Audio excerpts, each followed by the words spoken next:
어떤 커피 전문가가 그런 얘기를 하는 거예요.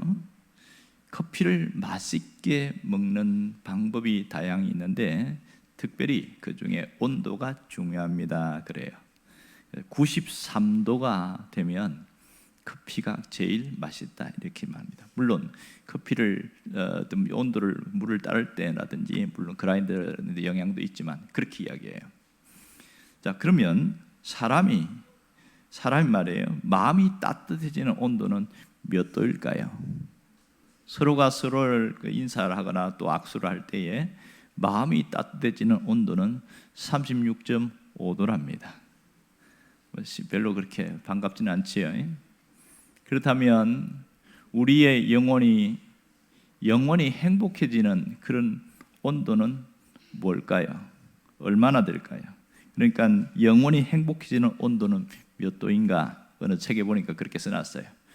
여러분 뭘 것 같아요? 예수 그리스도라고 말합니다. 되게 싱겁지요? 믿거나 말거나. 커피는 93도인데 사람이 따뜻해지는 온도는 36.5도입니다. 그 영원히 따뜻해지는 마음의 온도는 그리스도라고 얘기를 합니다. 자, 여러분, 마음이 따뜻해진 사람과 차가운 사람이 있어요. 따뜻해진 사람은 인생이 정말 따뜻한 그런 느낌이 듭니다. 대화를 해도 편하고. 그런데 차가운 사람은 한기가 들어요. 가까이 있고 싶지 않아요. 우리 안에서 왜 이런 차이가 있느냐? 내 안에 공하면 공할수록 한기가 듭니다. 그러나 뭔가가 채워지면 채워질수록 따뜻해집니다. 그런 것이 우리의 일상인데, 오늘 우리가 찬양을 불렀습니다만 충만이라는 그 찬양에 보면 그런 이야기 있잖아요. 무명이어도 가난해도 고난이 있어도 실패도 우리 가운데 예수가 있으면 충만하게 된다, 이렇게 이야기합니다. 예수만 있으면 충만하다. 정말 이것이 이 굉장한 비밀 속에서 이분이 기록한 것 같아요. 인생의 아름다움을 결정짓는 가장 중요한 요인은 하나님으로 충만한 인생입니다. 오늘 우리가 인생에서 가장 중요한 것은 하나님을 아는 것인데요, 오늘 본문은 하나님이 어떤 분인가 거기에 대해서 이 얘기를 하고 있습니다. 교회를 오래 다니는 분들은 이 창세기 22장의 내용을 아주 잘 압니다. 아브라함이 아들을 바친 사건입니다. 아브라함이 이삭을 바치는 이 사건을 가만히 보세요. 사실은 처음부터 이런 일이 있었던 거 아니지요. 아브라함에게 가장 힘든 일은 뭐냐면 자식이 없었어요. 자식이 없는데 하나님이 자식을 주겠다고 그러니까 하나님이 시킨 대로 나왔어요. 그런데 25년 동안 자식을 주지 않았어요. 그래서 우여곡절 굉장히 힘들었거든요. 그런데 드디어 100세의 아들을 얻었잖아요. 그러니 세상을 다 얻은 것만큼 그렇게 행복했습니다. 그러한 나날이 계속되는 가운데 아주 세월이 수년이 흘렀지요. 그런데 어느 날 하나님이 아브라함에게 찾아와서 네 아들을 좀 바쳐라 그러는 거예요. 그냥 아들을 특별히 이렇게 내놔라가 아니고 번제로 바치라는 거예요. 깜짝 놀랐지요. 말도 안 되는 그런 얘기를 하는 겁니다. 아니, 짐승 같으면 100마리든 1000마리든 내놓을 수 있잖아요. 그런데 사람을 어떻게 바칠 수 있습니까? 그것도 25년 만에 얻은 아들을 바친다는 거예요. 있을 수 없는 일이지요. 왜 하나님은 이런 가혹한 하나님이에요? 이렇게 잔인한 하나님인가? 여러분, 정말 피가 마르도록 기다린 아들인데 그 아들을 바치라니 이게 가능하겠습니까? 전 재산을 바치라 하면 그건 할 수 있을 거예요, 아브라함에게는. 하지만 자식만큼은 안 되는 일입니다. 그는 고민하고 또 고민하고 고민합니다. 그런데요, 하나님이 바치라는 장소까지 지정해 주셨어요. 그 장소가 지금 자기가 있는 브엘세바에서 무려 70km나 가야 되는 모리아라는 그 산입니다. 모리아 산에 올라가서 바치라는 거예요. 얼마나 힘들겠어요. 그래서 마지막 아내하고 의논도 안 하고 우리가 하나님께 제사 드리러 간다 이러면서 종들 한 2명하고 낙타하고 거기다가 장작도 싣고 그리고 이제 이 아들을 데리고 꾸역꾸역 가는 겁니다. 사흘 길을 걸어서 도착하는 곳이 모리아였습니다. 그 가는 동안에 얼마나 갈등이 많았겠어요. 내가 하나님 말씀을 잘못 들은 거 아닌가? 꼭 굳이 이렇게까지 해야 되는가? 그 아브라함 안에서 느끼는 그 심리적 번뇌와 그 고통이 이루 말할 수 없을 겁니다. 가장 결정적인 것은요, 모리안까지 딱 왔는데 아들이 이런 질문하는 거예요. 아버지, 그런데요 양이 없네요 이러는 거예요. 제물로 드릴 때 그동안 이제 아들을 데리고 다니면서 제사 드리는 걸 옆에 지켜보고 있는데 항상 뭐가 있습니까? 장작이 있고, 제단은 그 현장에서 돌을 쌓아 올리니까 괜찮은데 장작이 있고, 그 다음 뭐가 있어요? 번제할 양이 있어야 되잖아요. 근데 이번에는 양이 없는 거예요. 처음부터 이삭이 의문점이 생겼는데 아마 모리아 가면 양이 있겠지 했는데 와보니까 양이 없어요. 그러니까 묻는 겁니다. 7절 보시면 여기에서 상당히 아브라함이 너무 당혹스러워하는 것을 느낄 수 있습니다. 함께 볼까요? 이삭이 그 아버지 아브라함에게 말하여 이르되 내 아버지여 하니 그가 이르되 내 아들아 내가 여기 있노라. 이삭이 이르되 불과 나무는 있거니와 번제할 어린 양은 어디 있나이까? 당연한 질문이잖아요. 그런데 이 아버지 마음에는 뜨끔하는 거예요. 이게 안 그래도 지금 고민하면서 이렇게 번뇌가 가득 찼는데 네가 그 양이다 그렇게 말할 수는 없거든요. 그러니까 이 아브라함 입장에서 굉장히 곤란한 거예요. 그런데요, 아브라함이 기가 막힌 대답을 합니다. 8절에 뭐라고 그래요? 하나님이 준비할 거다 이럽니다. 하나님이, 어린 양은 하나님이 준비할 거다. 지금 아브라함은 무슨 생각하면서 얘기했을까요? 이 아들을 생각하면서 네가 제물로 드려야 할 그 양이다 그 얘기인데, 기가 막힌 건 하나님께서 이걸 들으셨어요. 나중에 보면 진짜 하나님이 준비하는 것을 알 수 있잖아요. 희한하지요. 여러분, 이 기가 막힌 것을 보세요. 하나님이 친히 준비하시리라 이렇게 얘기를 합니다. 이 아브라함이 이때에 이제 모리아 산에 올라갔습니다. 산에서 밑에 종들을 내려놓고 야 너희들 여기 있어 그러면서 아들에게 장작을 짊어지게 하고, 그리고 이제 산 중턱까지 올라가서 거기서 돌을 하나씩 쌓았죠. 제단을 쌓아놓고 돌을 쌓아놓고 거기다가 장작을 깔아놨겠지요. 그리고 나서 갑자기 밧줄을 꺼내더니 아들을 결박을 하는 거예요. 결박을 하는 거예요. 그러면 이 아들이 몇 살쯤 됐을까요? 적어도 17세에서 25세 사이라고 이야기합니다. 20대 청년이라면 여러분 상식적으로 생각해 보세요. 갑자기 자기를 묶은 것 눈치를 채보면 뭐예요? 나를 제물로 바치라는 거구나. 그러면 상식 있는 아들 같은 뭐라 합니까? 아버지 지금 뭐합니까? 제정신입니까 이게 지금? 아니 양이 아니고 왜 나를 묶습니까 이거? 그러면서 확 풀어버리고 도망가 버리면 끝이잖아요. 그런데요, 이삭이 가만히 있어요. 아브라함이 이 성경 사이에 있는 행간의 이야기를 보면 하나님이 너를 바치라고 한다. 아들아 너무 미안하다. 그랬을 때에 아브라함이 순순히 결박을 당해줍니다. 그리고 그 제단 위에, 돌 있는 제단 위에 스스로가 눕는 거예요. 그게 보이지 않는 숨은 이야기입니다. 그러고 나서 아브라함이 그 양을 잡을 때 쓰는 이만한 단도 있지요? 칼을 끄집어내서 내리치려고 하는 그때에 기가 막히는 일들이 일어납니다. 우리가 성경을 통해서 너무 잘 알고 있지요? 10절을 보면 10절과 11절을 보면 하나님이 천사를 통해서 다급하게 말씀하고 있습니다. 뭐라고 그러냐면 아브라함아 아브라함아, 너무 다급하게 이야기하는 거예요. 이게 내리치면 끝나는 거잖아요. 그때에 하나님이 어떻게 하실 것인가? 지금 자식을 바치라고 했으니까 바치는데 이 자식이 어떻게 될 것인가? 그것에 대해서 신약에 보면 히브리서에도 나옵니다만은 뭐라고 얘기하냐면 이 아들은 내가 바쳐도 하나님이 살리신다, 그런 믿음이 있다고 얘기를 하는 거예요. 기가 막히지 않습니까? 여러분, 이 정도의 믿음이 있으면 기꺼이 바칠 수 있겠지요. 자, 이때 누가 다급했냐? 이제 하나님이 급해지기 시작한 거예요. 그리고 하나님 왜 그러세요? 이렇게 그러잖아요. 내가 여기 있나이다. 이 말은 하나님 왜 그러세요? 갑자기 이게 손을 들고 있는데 야 그거 내려놔라는 거예요. 우리식으로 제가 표현하는 겁니다. 내려놔라. 그래서 아브라함도 어리둥절한 거예요. 자, 12절에 보면 중요한 얘기가 나옵니다. 여러분 12절에 뭐라고 이야기합니까?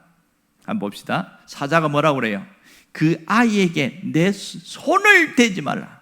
아무 일도 하지 말라. 2번 반복하고 있지요. 칼로 내리치면 찍으면 그냥 죽어버리잖아요. 그런데 뭐라고 그러냐면 내 독자까지도 내게 아끼지 아니하였으니. 야, 놀랍지 않습니까? 아끼지 아니하였으니. 그런데 그 다음에 뭐라고 그래요? 내가 이제야 네가 하나님을 경외하는 줄을 아노라. 그전에는 몰랐을까요? 알았겠지요. 그런데 아브라함이 행동을 통해서 보여줌으로써 너의 믿음은 확실하다는 것을 분명하게 이야기를 하고 있습니다. 자, 여기서 이 아들이 죽어가야 할 그 장면이 신약에 오면 무엇으로 봐? 갈보리 언덕에서 똑같은 장면이 일어납니다. 그게 뭡니까? 하나님의 아들이신 예수님이 십자가에 달린 사건입니다. 지난번에 봤죠? 로마서 8장에 보면 그 얘기 나오잖아요. 8장 32절에 뭐라고 나옵니까? 함께 읽어봅시다. 자기 아들을 아끼지 아니하시고 우리 모든 사람을 위하여 내주신 이가 어찌 그 아들과 함께 모든 것을 우리에게 주시지 아니하겠느냐. 자기 아들을 아끼지 않고 십자가에 못 박았습니다. 그 아들이 어떤 아들입니까? 마태복음 3장에 보면 그 아들이 어떤 아들인지를 이야기합니다. 마태복음 3장 17절을 같이 읽어볼까요? 하늘로부터 소리가 있어 말씀하시되 이는 내 사랑하는 아들이요 내 기뻐하는 자라 하시냐. 이 예수님이 지금 세례받기 전에 세례받을 때 나타나는 말씀인데요, 이 아들이 가장 기뻐하고 소중한 아들이라는 겁니다. 그런데 그 아들을 바쳤다는 거예요. 그것이 바로 2000년, 지금 우리가 있는 여기서 2000년 전 바로 골고다에서 일어난 일입니다. 이것이 훌쩍 넘어가서 3500년, 약 4000년 전에 그때 모리아산에 있었습니다. 지금 아브라함이 자기 아들 이삭을 바친 그 자리가 지금 예루살렘입니다. 예루살렘에 황금돔이 있는 그 자리입니다. 그러니까 정말 중요한 것은 오늘 우리가 뭘 알아야 됩니까? 하나님이 어떤 분인지를 보여주는 거예요. 그래서 오늘 아주 중요한 이야기를 하고 있는데요, 14절에 보면, 창세기 22장 14절에 보면 하나님이 어떤 분인지 이야기합니다. 함께 읽어볼까요? 아브라함이 그 땅의 이름을 여호와 이레라 하였으므로 오늘까지 사람들이 이르기를 여호와의 산에서 준비되리라 하였더라. 자, 아브라함이 지금 이 장면을 뭐라고 땅을 이름 불렀어요? 여호와 이레라고 불러버렸습니다. 그러면서 해석을 했죠. 여호와의 산에서 준비되리라. 여호와 이레. 놀랍지 않습니까? 이 말이 준비되리라, 이 말은 히브리어 단어를 보면 공급하다 이런 뜻이에요. 여기서 하나님은 어떤 분인지를 알 수 있습니다. 하나님은 준비하신 하나님, 예비하신 하나님, 공급하신 하나님인 것을 알 수가 있습니다. 분명한 것은 하나님은 우리보다 우리의 필요를 먼저 아시는 분이라는 것을 잊지 않기를 바랍니다. 하나님은 여호와 하나님은 준비하시는 하나님, 예비하시는 하나님, 여호와 이레 하나님. 무슨 뜻일까요? 이것은 우리의 구원을 위해서 하나님이 준비하신다, 이런 뜻입니다. 여러분, 모리아산에서 일어난 사건이 십자가 위에서 동일하게 일어났다고 하지 않습니까? 여기에서 하나님이 순양을 대신해서 바치라고 했잖아요. 그 순양이 신약에 오면 누굽니까? 바로 예수 그리스도가 순양이었습니다. 세례 요한이 뭐라고 그러냐면 예수님을 보고 하나님의 어린 양이다, 이렇게 표현을 했습니다. 그래서 이때 모리아산에서 이삭은 죽었지만 죽지 않았습니다. 왜냐하면 하나님이 막으셨잖아요. 그러나 신약에 넘어와서 예수님은 대신 죽으셨어요. 왜 죽었습니까? 우리의 죄 때문에 죽은 것이지요. 이것을 깨닫고 믿음으로 받아들이는 자는 신앙이 달라지게 됩니다. 우리가 고백할 것은 바로 그 예수님이 나를 위해 죽으신 것을 감사하고 기념해서 드리는 것이 바로 우리가 드리는 예배입니다. 예배는 그래서 소중한 것이지요. 여러분, 또 하나 여호와 이레의 뜻이 뭐냐면 신앙과 생활을 위하여 하나님이 준비하신다는 거예요. 하나님이 예비하신다는 겁니다. 여러분, 하나님은 이런 분입니다. 그런데요, 모든 것을 예비하시는 하나님. 근데 교회 오래 다니는 사람들은 너무나 잘 알고 있어요. 왜 하나님이 예비하신다는데? 실상 현실은 뭐냐? 잘 모르는 거예요. 여러분, 이것은 머리로는 이해하는 것이 아니라 내 삶의 현장에서 치열하게 눈물과 콧물을 흘리면서 경험한 하나님이 뭐냐? 여호와 이레입니다.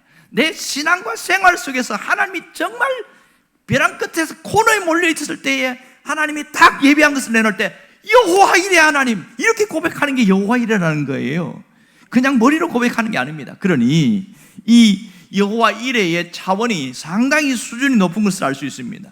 그러므로 그 하나님을 고백하는 사람은 그 삶 전체에 하나님을 보는 눈이 달라지게 되어집니다. 그동안에는 나 중심으로 살아왔어요. 내가 최고고 내 중심이고, 신앙생활에도 나 중심이었어요. 그러다가 여호와 이레 하나님을 딱 경험하는 순간부터 달라지는데 어떻게 됩니까? 하나님 중심으로 완전히 바뀌어버립니다. 하나님이 공급하시니까 모든 것이 하나님 중심으로 싹 재편된다는 겁니다. 여러분, 창세기 22장이잖아요. 아브라함이 언제 죽었냐면 성경에 25장에서 죽습니다. 그러면 22장에서 25장까지 장장 50년을 더 살아요. 50년. 그런데 여기서 여호와 이레 하나님을 경험한 이후부터 그의 삶은 굉장히 달라지기 시작합니다. 신앙생활이요, 굉장히 끝이 아주 잘 끝납니다. 아브라함에 이어 강력한 헌신이 여호와 이레 하나님을 체험하게 했다는 겁니다. 여러분, 여기서 우리가 중요한 신앙적 메시지를 발견할 수가 있어요. 그것은 여호와 이레 하나님을 체험하고 살아가는 신앙인이 되어라는 겁니다. 우리가 교회에 왔다 갔다 하는 것이 중요한 것이 아니고 내 삶 가운데 여호와 이레 하나님을 체험하라는 거예요. 여호와 이레 하나님은 뭘 준비했습니까? 우리의 구원을 준비했습니다. 그러므로 그 하나님을 체험하는 자는, 신앙으로 고백하는 자는 하나님의 자녀가 되고 천국 백성이 되면서 그렇게 살다가 어떻게 합니까? 마지막 하나님 품으로 영원히 안식하고 누릴 수 있겠지요. 이게 가장 기본적인 골격이란 말이에요.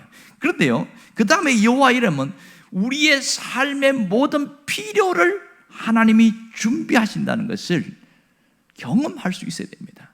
아는 게 아니라 경험할 수 있어야 됩니다. 여러분, 이걸 모르고 신앙생활하는 사람은 정말 불행한 사람입니다.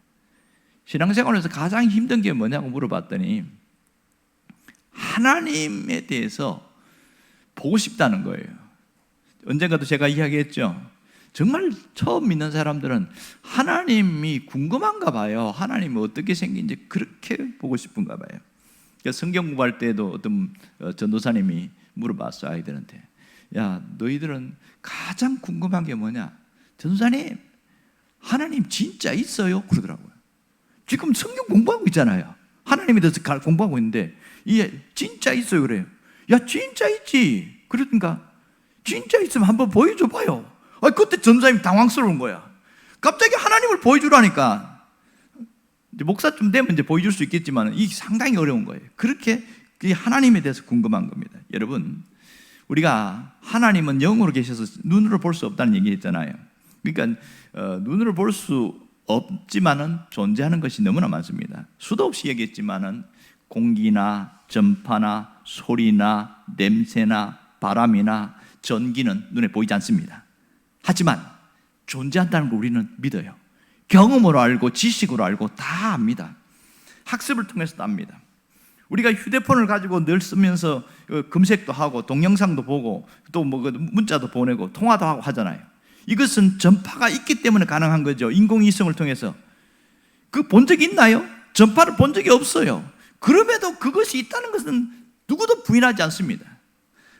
하나님이 보이지 않는데 하나님도 안 보이는 거예요. 거기에 대해서는 굉장히 혼동스러워요. 사실 여기 있는 분 중에 남극을 갔다 온 분이 몇 분이나 있겠어요. 하지만 남극이 있다는 것을 압니다. 어떻게 알아요? TV를 통해서 봤고 책을 통해서 봤고 그렇게 읽었고, 그러니까 누군가 갔다 와서 그거 가니까 펭귄이 엄청 많고 황제 펭귄이 있다더라 어쩌고 하니까 진짜 믿어버리잖아요. 안 갔는데 믿는 거거든요. 왜요? 있다고 하니까 그걸 믿는 겁니다. 여러분, 신이 있는지 없는지 어떻게 알 수 있습니까? 신이 있는지 없는지는 멀쩡한 사람이 어느 날 내림구슬을 했는데 갑자기 사람이 달라지는 거예요. 내림구슬을 하고 나면 신을 받으면 무속인이 되는데, 무속인이 되면 불과 구슬 하기 전에는 자연인이었어요. 그런데 내림굿한 이후에는 순식간에 신을 받은 무속인이 되어버리는 거예요. 그때부터 사람이 달라집니다. 점을 치는데 기가 막히게 잘 맞춥니다. 작두에서 춤을 추는데 다리가 베지 않는 거예요. 그리고 막 이상한 죽은 사람 흉내를 내면서 말하는데 마치 과거에 본 듯이 이야기를 자기 할아버지하고 있었던 아버지하고 있었던 얘기를 그대로 하는 거예요. 이렇게 이야기하는 거 보면 확실히 신이 있구나. 귀신의 힘에 의해서 하는 거지만 신은 있는 거거든요. 그건 알 수 있거든요. 자, 문제는 신앙생활 하는 사람은 하나님 있는 것을 다 알아요. 하나님 계신다는 사실을 부인하지 않아요. 문제는 여기서 멈추어 있다는 게 문제입니다. 하나님이 계신다는 것은 귀신도 알고요, 믿지 않지만 지식인 중에서 성경을 읽은 사람 중에서 내가 신의 존재는 부인하지 않아, 하지만 교회는 안 나가, 그런 사람이 수두룩합니다. 여러분, 신앙생활을 하면서 여기에 멈춰 있으면 너무너무 안타까운 거죠. 그 이상의 것이 있어야 됩니다. 아브라함 가만히 보세요. 하나님이 아브라함 부를 때 어떤 하나님으로 하나님 불렀어요? 창세기 12장 2절에 보면 복 주시는 하나님을 불렀어요. 아브라함에게 뭐라고 그랬습니까? 부를 때 보면 내가 너에게 복을 주고, 지금 그 복이 뭡니까? 자식이었어요. 가장 안타까운 게 자식이 없는 것 때문에 걱정하지 마, 자식을 줄게. 근데 그 자식이 말이야 하늘의 별처럼 많아지게 할 거야. 그리고 이 티끌보다 훨씬 더 많아지게 할 거야. 이렇게 얘기하는 거예요. 하나님이 복을 주신다고, 너에게 복을 주고, 그렇게 이야기합니다. 그럴 때 아브라함이 오케이 하고 고향을 떠났어요. 친척을 떠나서 이렇게 하나님이 지시하는 가나안 땅까지 왔단 말입니다. 자, 아브라함이 경험한 하나님 어떤 하나님이에요? 복의 하나님이에요. 복 주시는 하나님이었습니다. 그러다가 우여곡절 이런 좌충우돌 하면서 막 시험도 들고 그렇게 여러 가지 거치다가 마지막에 온 것이 뭐냐면 어떤 하나님을 경험했냐? 여호와 일의 하나님입니다. 복 주시는 하나님은 믿으면 됐어요. 하나님이 나에게 하시겠구나, 아멘하고 믿었어요. 그런데 계속 지연되는데 결국은 100세 때 주었긴 줬죠. 그런 동안에 시험이 들고 흔들리는데 믿었어요. 그런데 여호와 일의 하나님은 믿은 거로 되는 것이 아니라 순종을 통해서 경험한 겁니다. 이 점이 대단히 중요한 거예요. 오늘 설교를 듣고 있는 많은 분들 중에서 교회 오래전에 다니는 분들이 있어요. 그런 분들은 여호와 일에 다 합니다. 왜 모르겠어요. 하지만 문제는 여호와 일의 하나님을 지식으로만 알고 있다는 거예요. 순종을 통해서 체험되어져야 되는데 그게 없이 지식으로만 있으니까 성경에 있는 것과 내 삶의 현실은 너무 괴리감이 큰 거예요. 하나님이 예비하신 걸 경험했냐? 하나님이 준비하신 것을 경험했냐? 말을 못합니다. 아브라함은 이 여호와 일의 하나님을 경험한 이후 45년, 그가 175세까지 살았으니까 45년 동안에, 그 세월 동안에 완전히 삶이 달라져 버렸습니다. 그는 믿음이 커져 버렸어요. 어떻게 해서 믿음이 컸냐? 이 자기 자식을 드릴 때에 자기를 부인한 거잖아요. 내 자식이지만 내 자식이 아니라 하나님의 자식이라 하고 자기를 부인해 버렸잖아요. 그리고 하나님께 드렸잖아요. 이것이 그 자기 삶을 완전히 바꿔놓는데, 나는 아무것도 아니야, 나 하나님의 은혜로 나는 살아가는 사람이야, 그러면서 그렇게 의식 자체가 바뀌어버리니까 하나님이 크신 하나님으로 보인 거예요. 그래서 여호와 이래 하나님이 준비하신다는 것이 45년에 죽을 때까지 생의 삶이 달라지기 시작한 겁니다. 정말 중요한 것은 바로 이겁니다. 우리가 교회 오래 다니는 사람들의 가장 맹점이 뭔지 아세요? 익숙해지는 거예요. 익숙해져요. 교회 예식이나 전통이나 관습 익숙해져요. 성경의 이야기, 아브라함 이야기 익숙합니다. 그리고 다 안다는 것이 딱 경험이 되어버립니다. 그래서 뭐가 없냐? 하나님에 대해서 머리로만 잘 알고 가슴으로, 내 삶으로 하나님을 경험하지 못하고 마치 초신자처럼 살아가는 사람이 너무 많습니다. 그것은 잘 믿는 게 아니에요. 진짜 제대로 믿는 것은 하나님을 체험하는 겁니다. 하나님을 체험하는 것. 여러분, 호세아서에 보면 하나님이 안타까워하는 마음을 호세아에게 뭐라고 그러냐면, 하나님을 잘 모른다, 내 백성이 지식이 없어서 망한다, 이런 얘기를 하는 겁니다. 지식이 없어서. 무슨 지식? 하나님을 아는 지식이 없다는 거예요. 그것은 이론적인 걸 얘기합니까? 체험적인 걸 얘기합니까? 체험이잖아요. 하나님을 머리로만 알고 하나님을 체험으로 전혀 모르니까 인생이 망가진다는 거예요. 그래서 너무 안타까워하는 그 하나님을 얘기하고 있습니다. 분명한 것은 하나님은 우리를 위하여 예비하시는 여호와 일의 하나님이십니다. 우리를 위해서 준비하시는 그 하나님이십니다. 그 하나님을 깊이 깨달을 수 있도록 여러분 결단이 필요한 겁니다. 고린도전서 2장에 보면 하나님은 우리가 알지 못하는 그 깊은 것까지도 통달하시고 예비하고 계신다, 이렇게 이야기합니다. 하나님은 사랑하는 자들을 위하여 예비하고 계신다, 그렇게 이야기합니다. 이게 하나님이 우리에게 주는 말씀 메시지예요. 그렇다면 내가 그 예비하시는 하나님을 얼마나 제대로 경험하고 살아가느냐, 그것은 내 문제입니다. 여러분, 머리로만 믿는 하나님을 이제는 오늘 끝내기를 바랍니다. 이제는 가슴으로 믿고요, 내 삶으로 고백하는 하나님이 되기를 바라요. 예비하시는 하나님을 믿기로 결단했다면 뭘 해야 되는지 아세요? 끝까지 하나님을 신뢰할 수 있기를 바랍니다. 끝까지 하나님을 신뢰하는 자가 그 하나님을 여호와 이레를 체험할 수 있는 거예요. 캘리포니아 대학 교수를 지낸 이 히돈 박사가 있습니다. 이분이 얼마 전에 돌아가셨는데요, 이분이 그 9.11 테러 날 때 있죠, 2001년도에 세계 무역센터 부총재로 있었고요. 그 이후에 이제 다 총재가 됐습니다만은 워싱턴에 살면서 뉴욕까지 이제 통근을 했어요. 비행기로 왔다 갔다 하는데, 이제 하루는 워싱턴에서 비행기를 타고 가는데 이제 커피를 한 잔 딱 먹으려고 하는데 아내가 고혈압이 안 좋으니까 커피 드시지 마세요, 그게 생각나가지고 안 되겠다 해서 그 주스 좀 달라 해서 주스를 하는데 좀 차갑게 얼음 한 몇 개 띄워가지고 그걸 먹었는데 이상하게 배에서 전쟁이 일어나기 시작하는 겁니다. 막 배가 부글부글 끓는데 화장실 가도 뭐 이렇게 뭐 딱히 뭐 그냥 계속 배가 막 뒤틀리기만 시작하는 거예요. 그래서 뉴욕에 내리자마자 공항에 있는 화장실에서 가는데 얼마나 고통스러운지, 그 워싱턴에서 뉴욕까지 오는 동안에 비행기에서 하나님 너무 배가 아파요, 하나님 고쳐주세요 기도했는데 소용이 없어. 그리고 화장실을 갔는데도 막 계속 배가 아픈 거예요. 이게 계속 진동이 오니까 나갈 수가 없는 거예요.